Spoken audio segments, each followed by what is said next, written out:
दोस्तों, आप सब कैसे हो? आशा करती हूँ आप सब अच्छे हो, मस्त हो, लाइफ को अच्छे से एंजॉय कर रहे हो। आज की हमारी स्टोरी है सुपर लेडी अनिका की। अगर आपको हमारी स्टोरी अच्छी लग रही है तो प्लीज़ दोस्तों के साथ शेयर करें, लाइक करें, कमेंट कर कर ज़रूर बताएं। जल्द मिलते हैं न्यू एपिसोड के साथ और बिना किसी देरी के वीडियो को स्टार्ट करते हैं।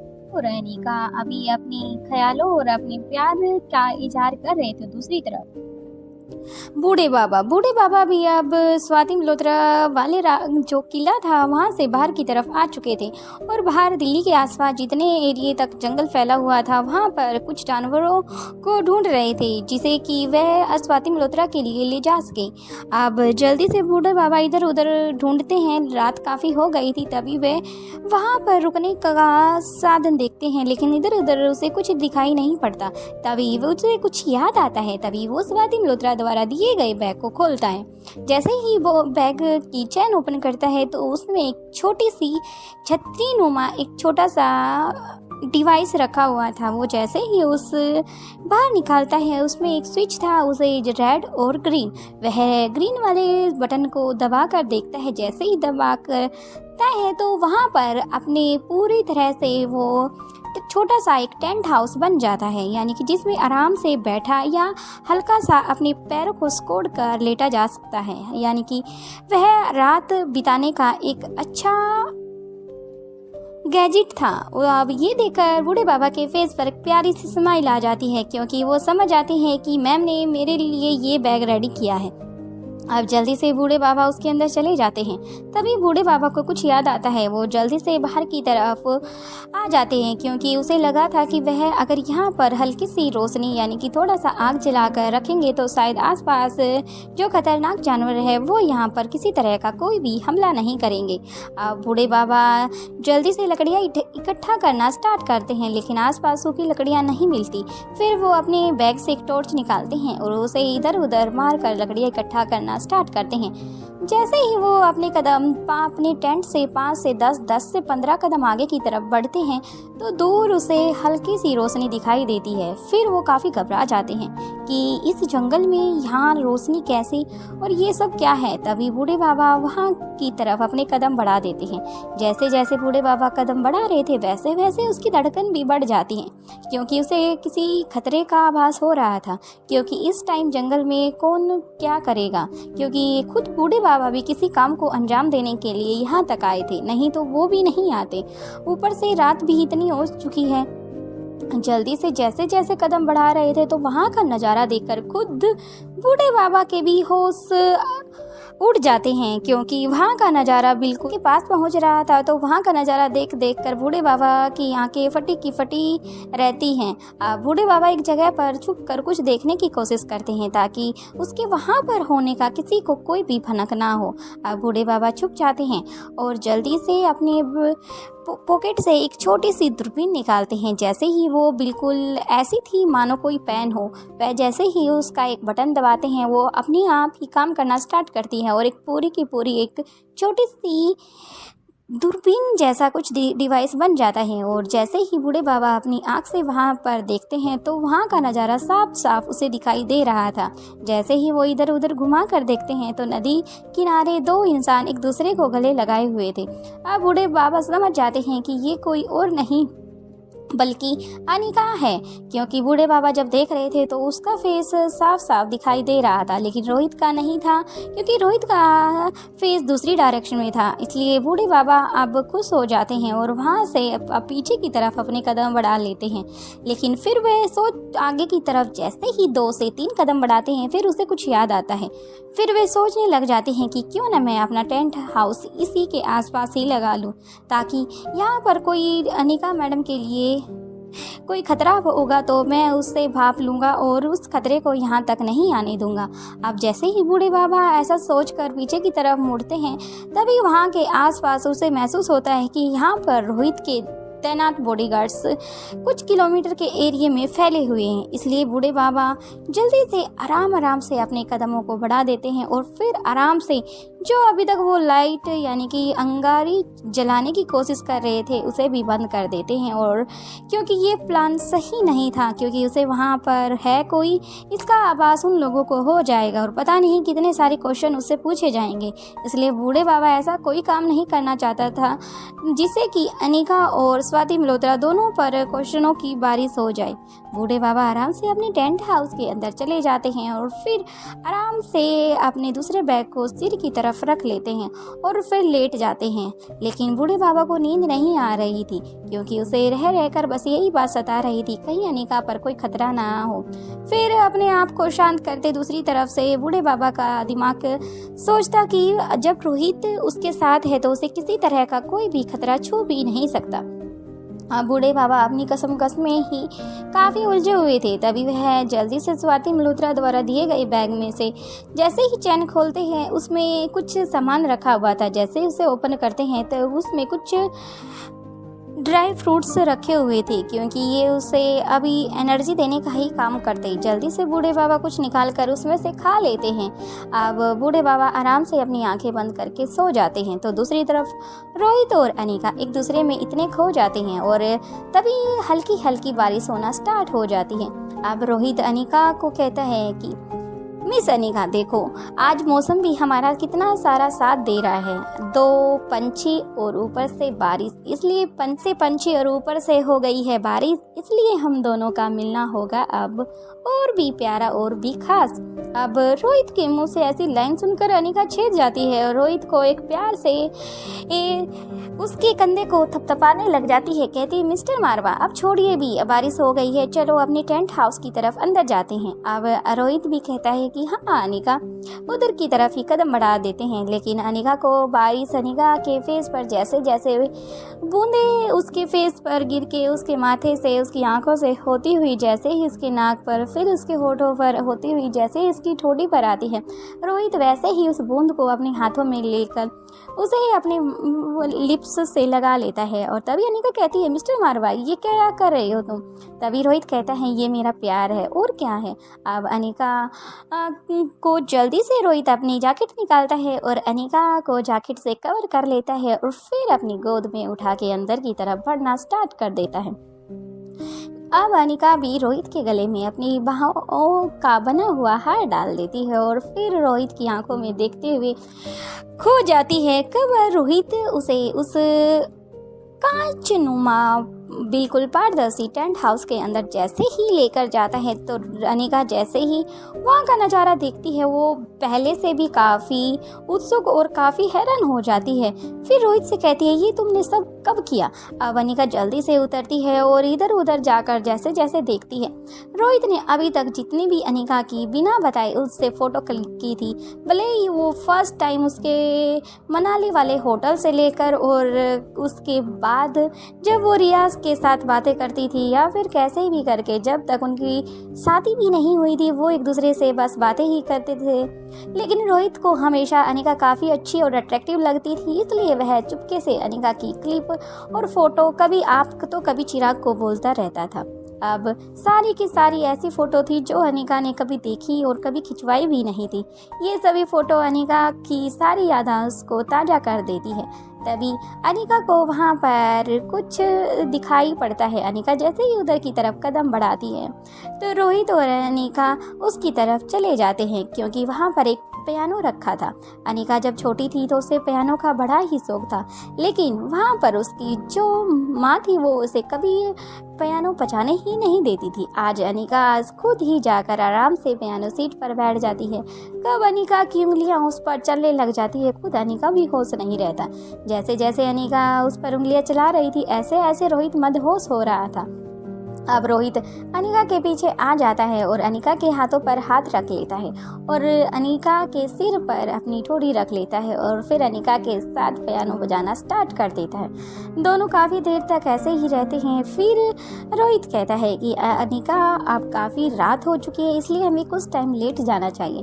अनिका कहती है नहीं मिस्टर मारवा, अभी मैं इन्हीं चीज़ों में खोना चाहती हूँ। अब रोहित कहता है तो फिर खो जाओ ना, मैं भी तो तुम्हारे पास हूँ, क्योंकि पुरानी यादों में कहीं मैं नहीं था तो कहीं ना कहीं तुम्हें मेरी कमी भी खल रही होगी। और जब मैं तुमसे मिला, जब हमारी शादी हुई, उसके बाद तब से ही हम काफ़ी बिजी शेड्यूल से चल रहे हैं, क्योंकि हमारे सामने पता नहीं कितनी बड़ी बड़ी मुसीबत आई। शायद वो उन मुसीबतों का सामना हम एक दूसरे ने मिलकर किया है। शायद हम में से एक होता तब भी इनका मुकाबला नहीं कर सकता। तभी अनिका रोहित के पास जाती है और खड़ी हो जाती है, फिर कहती है, यस मिस्टर मारवा, आप ठीक कह रहे हो, क्योंकि मुझसे ज़्यादा तेज मेरी माँ है। जब मेरी माँ उन चीज़ों का मुकाबला करने से पीछे अपने कदम रख लेती है तो फिर मैं क्या चीज़ थी। इसलिए मेरी माँ ने भी कहा था, अगर तुम्हारा साथ किंग देगा तो शायद तुम वो काम कर सकती हो। अब अनिका के फेस से किंग नाम सुनकर, और वो भी उसकी माँ ने कहा, ये रोहित अपने हिप पर दोनों हाथ रख लेता है और आराम से खड़ा हो जाता है। फिर रोहित कहता है, क्या तुम्हारी माँ को पहले से ही पता था कि किंग कौन है? अब अनिका हाँ में सिर हिला देती है और फिर कहती है कि हाँ मिस्टर मारवा, मेरी मोम को तो बहुत पहले से ही पता था, लेकिन काफ़ी बार मुझे बताने की कोशिश की, लेकिन मैंने उस बात को अनसुना सा ही कर दिया था। लेकिन जब मुझे फर्स्ट टाइम उस केस के सिलसिले में पता चला तो एक बार तो मैं हैरान हो गई थी, लेकिन फिर मुझे अपनी माँ की बात याद आई थी। अब रोहित कुछ नहीं कहता और तो फिर अनिका को अपने कमर से पकड़कर अपनी तरफ कर लेता है और दोनों ही वहाँ पर जो एक प्यारा सा छोटा सा बिल्कुल नीचे की तरफ ही गद्दे, यानी कि सॉफ्ट गद्दे जमीन पर ही बिछाए हुए थे, उस पे गोल राउंड प्यारे प्यारे पिल्लो सजाए हुए थे। अब रोहित और अनिका आराम से उस नीचे वाले बेड पर आराम से लेट जाते हैं। तो अनिका कहती है, मिस्टर मारवा, आज का दिन तो सबसे बेस्ट है, पता नहीं क्यों मुझे आज सारी चीज़ें काफ़ी अच्छी लग रही हैं। तभी रोहित कहता है कि पहले मैंने इतने सारे तुम्हें सरप्राइज दिए, वो तुम्हें अच्छे नहीं लगे? अब अनिका कहती है, जब मिस्टर मारवा अपनी बीवी को कोई सरप्राइज दे, भला वो फीका कैसे हो सकता है? हर बार ही आपने मुझे बेस्ट से बेस्ट सरप्राइज दिए, मुझे वो उससे अच्छा लगा, तो नेक्स्ट टाइम मुझे वो जब सामने जो भी सरप्राइज आप रखते हो वो उस पीछे वाले से बेस्ट लगता है। अब रोहित के फेस पर भी एक प्यारी सी स्माइल आ जाती है। अब अनिका का पूरा बदन और कपड़े भी गीले हो चुके थे और रोहित के भी कपड़े गीले हो चुके थे। अब अनिका कहती है कि मिस्टर मारवा, अब हमें घर चलना चाहिए, क्योंकि मेरे पास कोई कपड़े नहीं हैं तो शायद मुझे ठंड लग जाएगी, और आपके पास भी कपड़े नहीं हैं तो आपको भी ठंड लग जाएगी। अब अनिका रोहित के पास जाते हुए उसके गीले बालों को हाथ से ऊपर नीचे करती है और पानी की बूंदें अनिका के फेस पर जाकर लगती हैं, तो अनिका भी मदहोश हो जाती है। तभी रोहित कहता है, हाँ अनिका, तुम सही कह रही हो, लेकिन मेरे पास तुम्हारे लिए अभी एक और सरप्राइज है। अब अनिका कहती है, मिस्टर मारवा, कितने सरप्राइज दोगे? मैं भी सरप्राइज लेकर और देखकर काफ़ी हैरान हो चुकी हूँ, अब और बर्दाश्त नहीं होता मिस्टर मारवा। अब अनिका की बात सुनकर रोहित के फेस पर एक प्यारी सी स्माइल आ जाती है, इसलिए रोहित जल्दी से एक कॉर्नर की तरफ अपने कदम बढ़ा देता है, क्योंकि पहले ही चिराग मेहता द्वारा वहाँ दोनों के कपड़े रखे हुए थे। एक नहीं, पूरे के पूरे 2 से 3 जोड़ी पहले से ही अरेंज किए हुए थे। अब रोहित जल्दी से एक जोड़ी कपड़े अनिका को देता है और एक आप देता है। साइड में एक कॉर्नर में एक छोटा सा बाथरूम बनाया हुआ था। अब रोहित और अनिका वहाँ पर चले जाते हैं। पहले अनिका अपने वो कपड़े चेंज करके आती है तो फिर रोहित अपने कपड़े बाहर ही भूल गया था, लेकिन अनिका को आवाज़ नहीं लगाता, इसलिए वो टॉवल को अपने बॉडी को अच्छे से कवर करके बाहर की तरफ जैसे ही कदम बढ़ाता है, अनिका रोहित को देखकर काफ़ी देखती रह जाती है, क्योंकि रोहित को आज से पहले अनिका ने देखा था। ऊपर से आज इतना अच्छा मौसम और रोमांटिक नाइट थी, तो ऐसे में अनिका को रोहित बिल्कुल चांद के समान ही लग रहा था। अब अनिका जल्दी से अपनी जगह पर खड़ी हो जाती है और रोहित की तरफ खींची चली आ जाती है। अब रोहित कहता है कि अनिका, क्या हुआ, तुम ऐसे क्यों देख रही हो मुझे? अनिका कुछ नहीं कहती और जाकर रोहित के गले लग जाती है। अब रोहित भी समझ जाता है कि अनिका क्या चाहती है। अब अनिका को रोहित पीछे से हक कर लेता है। फिर अनिका और रोहित एक दूसरे की बाहों में खो जाते हैं। अब अनिका को रोहित कान में जाते हुए कहता है, अनिका, तुम्हें मेरा पीछे वाला क्वेश्चन तो याद होगा ना? अनिका कहती है कि मिस्टर मारवा, आपको अब इस टाइम भी क्वेश्चन की पड़ी है? अब रोहित कहता है कि देख लो, फिर ये मुझसे मत कहना कि मुझसे कोई गलती हो गई। और मुझे किसी तरह का कोई ब्लेम नहीं चाहिए। अब अनिका को झट से वो बात याद आ जाती है क्योंकि रोहित ने कहा था कि अनिका क्यों ना हम अपने एक बच्चे के बारे में सोचें, क्योंकि ये 3 बच्चे हमारे बिना मर्जी और बिना हमें पता किए ही हमारे द्वारा इन्हें पैदा कराया गया था। अब क्यों ना हम अपनी मर्जी से एक बच्चे को जन्म दें और इसमें साथ हम दोनों का ही होना चाहिए। अब अनिका छेड़ जाती है और जल्दी से रोहित को दूर कर देती है और रोहित के फेस पर एक अच्छी सी प्यारी सी स्माइल आ जाती है। दोनों हंसने लग जाते हैं। फिर रोहित आराम से बेड पर लेट जाता है तो अनिका उसकी बाहों यानी कि उसके हाथ पर अपना सिर लगाकर लौट जाती है और रोहित को हग कर लेती है। फिर ऐसे ही काफ़ी टाइम हो जाता है दोनों को। फिर अनिका रोहित से कहती है, मिस्टर मारवा दिन होने वाला है इसलिए अब हमें चलना चाहिए क्योंकि मुझे इंस्पेक्टर अरबाज से कुछ बात करनी है। ऊपर से सौम्या भी है और कोटिले को भी कुछ काम समझाना है तो इसलिए अब हमें चलना ही चाहिए। अब रोहित भी टाइम देखता है कि 5 o'clock हो चुके हैं। आज पूरी रात उन्होंने जाग कर ही बिताई थी। उन्हें भी नहीं पता चला कि कब सुबह होने वाली है। अब रोहित और अनिका अपने कपड़े अच्छे से अरेंज करते हैं और फिर गाड़ी की तरफ अपने कदम बढ़ा देते हैं। जैसे जैसे कदम बढ़ा रहे थे अनिका बार बार पीछे मुड़कर देख रही थी क्योंकि आज का जो दिन था उसे वो कैप्चर करके रखना चाहती थी। इसलिए रोहित को कहती है, मिस्टर मारवा 1 मिनट। अब रोहित अनिका की बात सुनकर रुक जाता है क्योंकि दोनों बाहों में हाथ डालकर आगे की तरफ चल रहे थे। रोहित अनिका से आगे था तो रोहित अनिका पीछे खड़ी हो जाती है। अब रोहित भी जैसे ही अपना कदम आगे बढ़ाता है वो भी अपना कदम पीछे की तरफ ले लेता है। अब अनिका कहती है कि मिस्टर मारवा मुझे एक छोटी सी प्यारी सी पिक चाहिए आज की डे की। अब रोहित के फेस पर स्माइल आ जाती है और रोहित जल्दी से अपना फ़ोन निकालता है पॉकेट से और फिर एक सेल्फी लेता है। अब अनिका रोहित इसमें काफ़ी खुश थे और काफ़ी एक से ज़्यादा उन्होंने फ़ोटो क्लिक कर चुके थे। अब अनिका को रोहित कहता है कि अनिका अब और कुछ आपके लिए। अब अनिका नाम में सिर हिला देती है और दोनों गाड़ी में बैठकर मारवा हाउस की तरफ चले जाते हैं। मारवा हाउस दोनों मारवा हाउस में पहुंच जाते हैं और जाकर अनिका अपने बेड पर आराम से कुछ टाइम के लिए लेट जाती है। तो दूसरी तरफ दिन हो चुका था। बूढ़े बाबा भी अब जाग चुके थे। वहां पर जितने भी रोहित के गार्ड्स थे वो भी जा चुके थे। अब जल्दी से बूढ़े बाबा उस पशु को या कोई भी छोटा या बड़ा जानवर की बस अब तलाश करना चाहता था। इधर उधर ढूंढ रहा था लेकिन उसे कोई भी नजर नहीं आता। लेकिन जो रात को नदी थी वो उसकी तरफ कदम बढ़ा देता है क्योंकि उसे पता था कि सुबह सुबह के टाइम जानवर जो सोकर उठे हैं वो पानी पीने के लिए आएंगे। लेकिन उनमें से कुछ की आंखें या कुछ का ऐसा बॉडी लैंग्वेज होगा जिसे कि मैं पहचान लूँगा। बस अब बूढ़े बाबा अपने टेंट हाउस को अपने बैग में डाल देते हैं और फिर आगे की तरफ कदम बढ़ा देते हैं। दूसरी तरफ मल्होत्रा हाउस अनिका और रोहित ने श्वेता और लक्ष्य के रिश्ते के बारे में आगे बात बढ़ाने के लिए अंजलि मामी और कृष्ण मामा दोनों को बोल दिया था।